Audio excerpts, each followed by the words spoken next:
I want to share with you today a terrifying story, a very depressing story about hubris and arrogance and the bad belief that everything is going to go according to plan.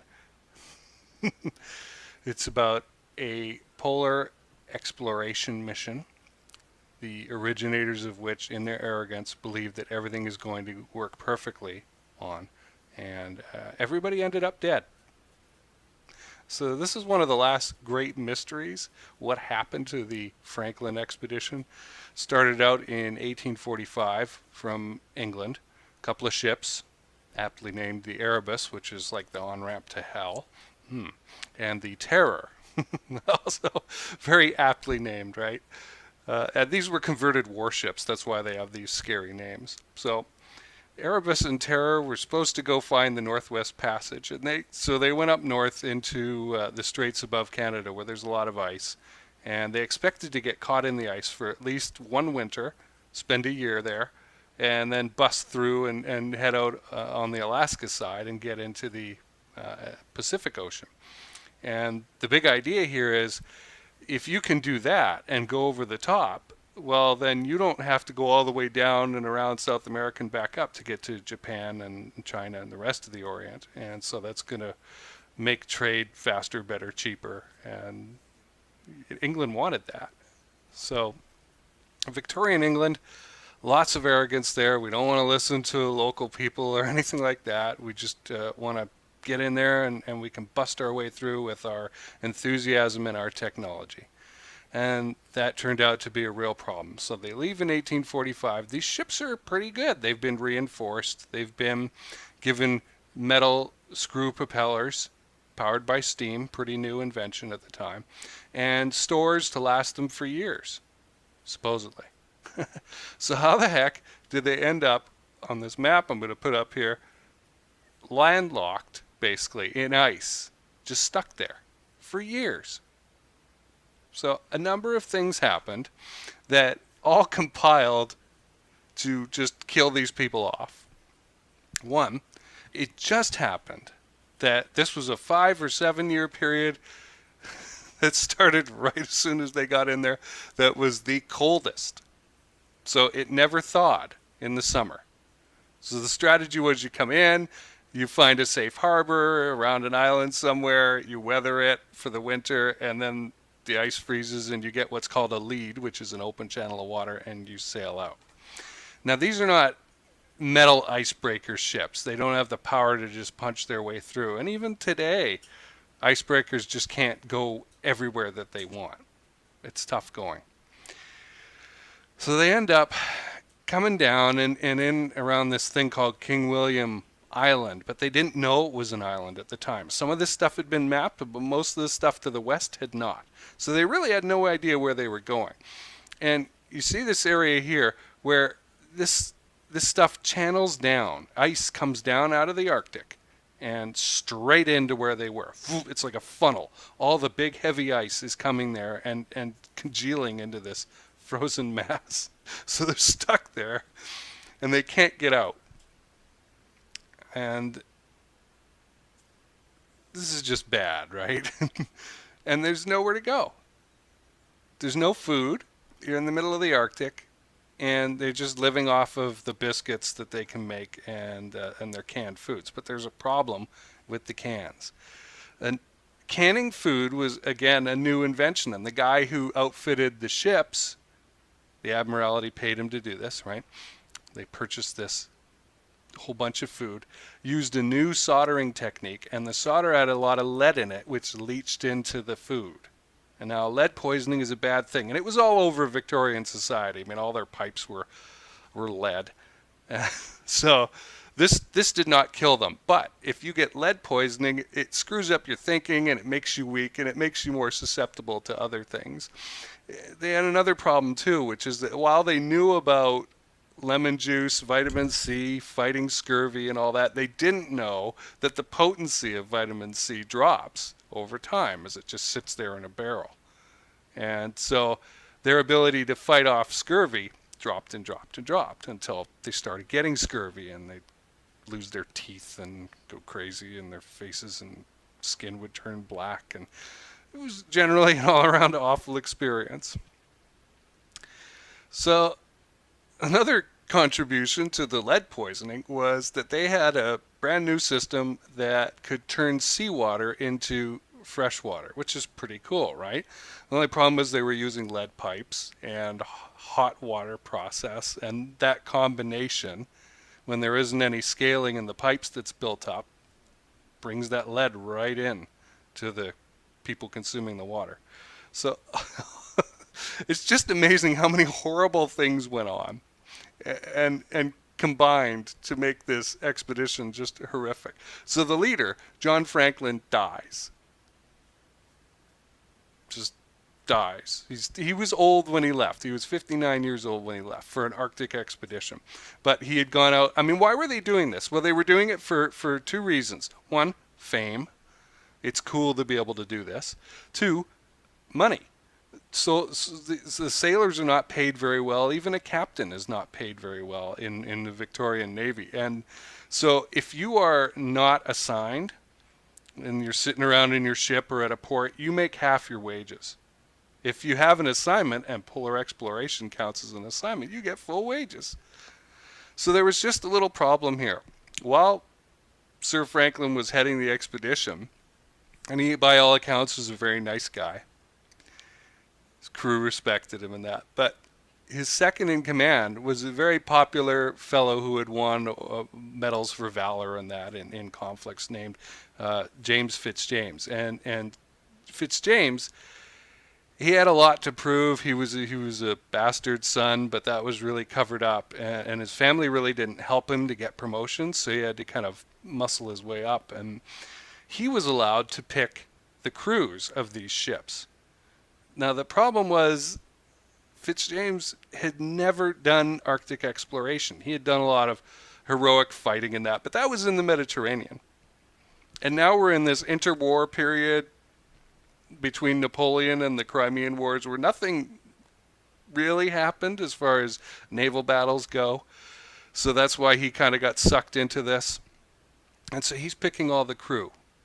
The third in command, captain of one of the ships, is Francis Crozier. And Crozier was like one of the top Arctic explorers, North and South Pole, of the age. He'd gone with Ross.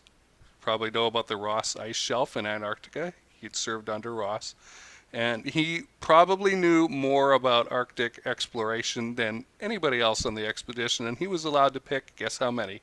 One crewman. His cabin boy, basically, his valet. So this whole thing, you think about it, it's really screwed up from the beginning, right? It's not really the right people. They're used to the tropics. They don't know anything about Arctic exploration. They think it's going to be easy. The Admiralty has this plan that they're just going to go there and sit for a while over a winter and then cut across to the west and be done. And everything's going to be roses, right? Now they're stuck in the ice, getting lead poisoning, getting scurvy. They can't get out, and they can't communicate with anyone either. And you might think, well, what about the Inuit, right? The Eskimos. Well, they don't live in big groups. A group of like a dozen or 20 might be the size of a little population there, going around on the ice because the food source is not there to support these guys. So even if the crew of the Erebus and Terror encountered an Inuit tribe, what could the tribe do beyond feed them for the moment? They can't feed. This was 128 people altogether, by the way. I haven't mentioned that yet. It was the largest expedition at the time. So great technology, well funded, lots of people, big resources, but against Mother Nature, not doing so well, right? And not a very good plan. I mean, this was a plan where everything had to go right to succeed. And I want you to take that into your business sense and go, well, what have I been doing that everything has to go right in order for me to win? I mean, if you want to make a plan, make it so that you're 60% successful and you win. Okay? Don't make it so that you have to be 80, 90, or 100% successful to win, because that's very difficult. We all like to perform at high levels, but the unexpected always seems to happen. So they got stuck there for years, and the boats are getting pressured by the ice and beaten up and that, and the food's running out, and all they could do was go leave messages in copper cylinders. The Admiralty had given them forms to fill out. How nice of them. And they'd go and drop this thing off in a metal cylinder and build a stone cairn, a pile of stones above it, which is totally a not natural thing. So if you're walking along, you go, oh, there's our message spot. But they have to be found, and the Inuit would find them and steal the metal canisters, not caring about what was inside, because metal, like wood, is rare in the Arctic. So we don't know how many messages have been lost. And there's one message cairn that was found where Franklin had written, 3 people have died, which was a very high mortality rate for that age in the expedition. It hadn't been going on that long. I mean, nobody should have died yet, really, except by accident. Now 3 of them are dead. We don't actually know why. And those bodies were buried and then exhumed in the 80s. And they're in great shape. I mean, it's terrifying. Their lips are kind of missing, but their hair's still there and their eyes and everything like that. And they're looking at you. It's creepy. And that's where they found out about the high lead count. So some clues are there. And then, like, a year or 2 later, Crozier he'd written around the edge of this form, 9 officers are dead, a whole bunch of guys dead, Franklin dead, things are not well. But no other details. They didn't say what was going on really, or where they were headed, what their plans were. And so they eventually abandoned the ships and went out onto the ice. They had not paid attention to the Inuit. And remember, this was not the first Northern Arctic expedition. People had been up there before on behalf of the Victorian Admiralty and seen the Eskimos, right? The Inuit and how they lived. Did they bring dogs? No. Did they bring sleds? No. What did they do? They took these giant, like, whaler boats, basically, and turned them into sledges and had the crews pull them with harnesses and rope.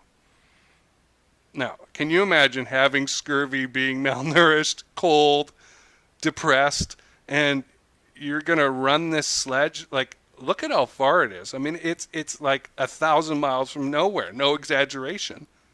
Okay? The Canadian military had some recruits just playing around, simulate this. And they said first the recruits would run at everything because there's always snow drifts and things called seracs, which are like little mountains, and bust through them, and haha, isn't that fun? But then they'd get tired, and these are healthy, well-fed, motivated recruits, right? And they could haul these boats about 4 miles a day. So when you've got at least 500 miles to go south they were trying to get to a river on the mainland and then back to the Hudson's Bay Company. And you can get 4 miles a day if you're healthy.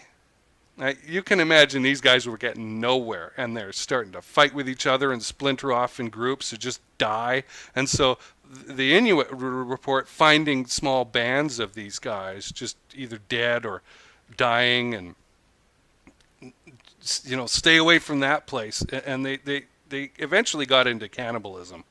I'm sure not all of them were cannibals, but the Inuit would report it, and later on bones have been found where there's knife cuts on them like a butcher, and the only way for that to happen is somebody's cutting this stuff up, right? So that news got back. The Admiralty finally sent out rescue expeditions later on. Nobody really found anything. I mean, there were some details, and the oral history from the Inuit is quite interesting because that lasted all the way up to modern day. Okay, so people would go and talk to the Inuit and that, but the Victorians did not want to hear that their brave sailors had resorted to cannibalism, which they call the last resource or the final resource.